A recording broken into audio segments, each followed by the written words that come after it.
My name is Robin Mohilner.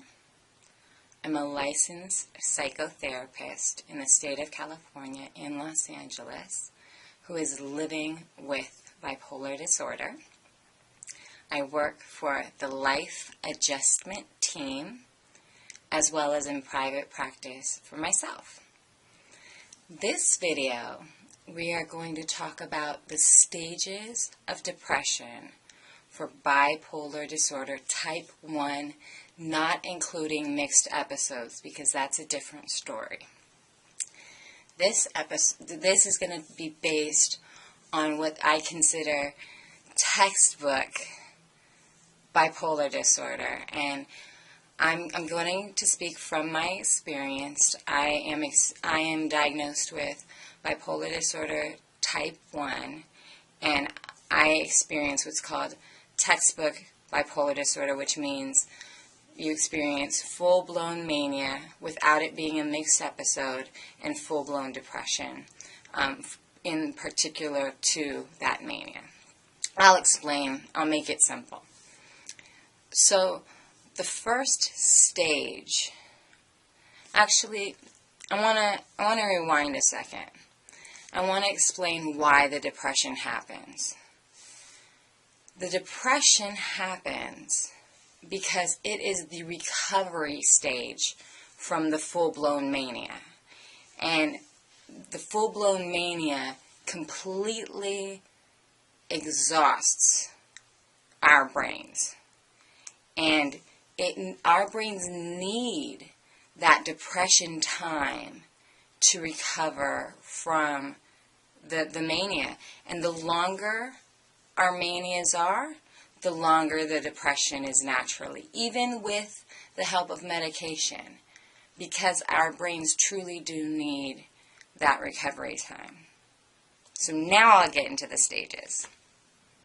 So the first stage of mania can happen in two ways, and I call it the losing control stage. And the first way it can happen that I've experienced myself is after the peak of mania, which can last, oftentimes it's 2 weeks, the peak of mania where every emotion explodes out of a human being. Every possible human emotion explodes out. After that, it's like overnight a person goes into the first stage of mania, and that's completely, actually they may even skip it because they've already done the losing control, because the first stage of depression is losing control. They've already lost the control during the mania, and they completely fall into the second stage, which I'll explain in a moment. Now, if a person with bipolar disorder type 1 has experienced hypomania, whether it be for a prolonged period of time, meaning more than just a few days, what happens is we gradually go into what I call the losing control stage. Now, during this stage, you can feel that you're either having difficulty sleeping or not sleeping. You can feel the loss of energy. You can feel the depression coming.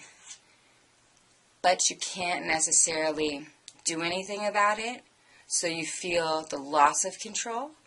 So a completely normal response that we all do is we try to get as much exercise as possible. We go to therapy. We talk to our psychiatrist. We try to get as active as possible to counteract that losing control stage. And a lot of us just want to get back into the mania, because the mania, especially if it was a hypomania, we were productive and we were doing great things.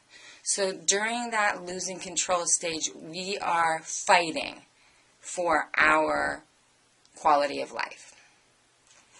And it doesn't work. If you've experienced mania or hypomania for a prolonged period of time, this is your body's way of saying it's time to recover. So what happens is once we get through that phase can last easily 2 weeks, where you feel, I'm in control of this, I'm in control of this. Well, guess what? You're not, I'm not, we can't control it. So what happens after that is what I refer to as the suffering stage. And the suffering stage for bipolar disorder type 1 is when you're not able to think, you're not able to feel, you're not able to function in your daily life. You can barely get out of bed, shower. You can barely do the things that you need for your hygiene, for taking care of yourself. You can barely do those things, which is why hospitalization is often a necessary thing unless you've got a solid, strong support system that's willing to help you get through that.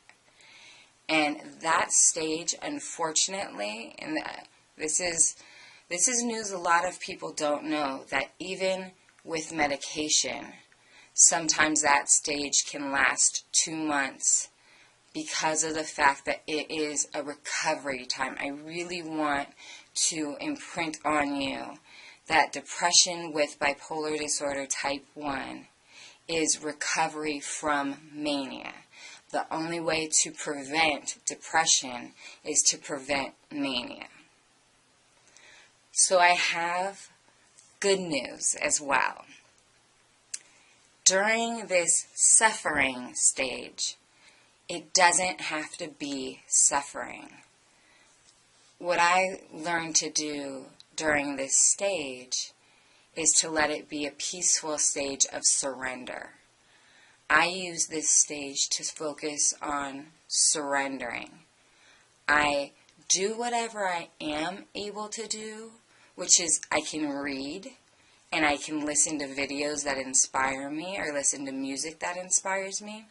But I will literally lay down in my bed and think nothing and not shame myself for it, not worry about all the things I'm supposed to be doing.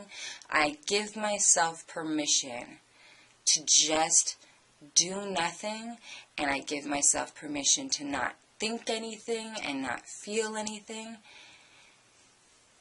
And I'm going to admit that during that, once I surrender, that part of the depression is very peaceful for me.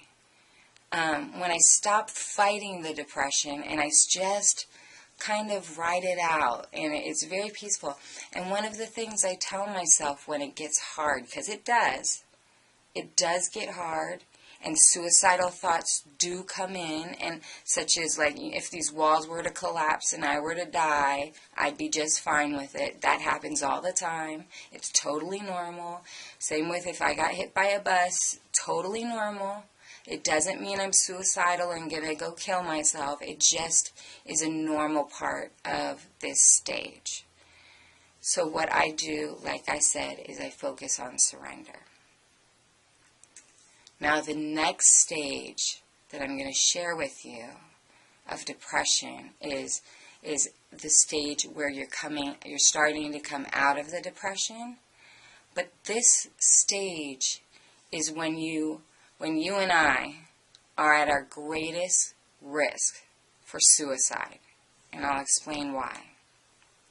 What happens is our brain chemistry is starting to recover. And so we'll have a good day, an okay day, a bad day, a good day, bad day, good day, bad day. So it will drive us nuts and we won't want to live. That is when we are most likely to commit suicide, because we have no control again and we can't predict whether we're going to be able to function or not. And it's scary. And what happens is people don't know that it's just a stage. It's just for a period of time. This is when our medication actually is starting to work and stabilize us. But prior to that, the medication isn't able to stabilize because we're recovering. And we have to recover. Our bodies, our brain needs time to recover from this stage, from the stage of mania. So what happens is, if you're in this stage where you're having a good day and then a bad day and then an okay day and it's just completely unpredictable, I want you to know that you are at the end of depression. You are at the end. This is not the time to commit suicide. This is the time where you're to start preparing to live your life again, to talk to your psychiatrist, to let them know exactly what you're experiencing, and to have them really work with you on stabilizing your mood, on just stabilizing the depression. Now, the reason why that is so important is because once you come out of depression, our brain is still imbalanced. And it naturally goes from depression to hypomania or mania. So you want to make sure that you're working with your psychiatrist so when that happens, it prevents the mania. Because if you don't talk to your psychiatrist and don't work closely with your psychiatrist, what will happen is you'll go straight back into mania, have another manic episode, and end up in depression again. I'm hoping this makes sense. That's how rapid cycling occurs. That you end up coming out of depression and going right back into mania. So I hope this was really useful in helping you understand how bipolar depression works.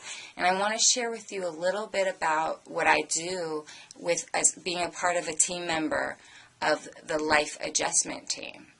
And what the team does is we help people get through these stages of depression to prevent, if at all possible, hospitalization, because hospitalization is very expensive. So our goal is to be with you through these stages and remind you and just help you get through these stages. And that's my new job and very excited about. So in the next video, what I'll talk with you about is mania and the stages of mania, so you can understand where you are in mania and where you can intervene. And I look forward to seeing you then. See you soon. Bye.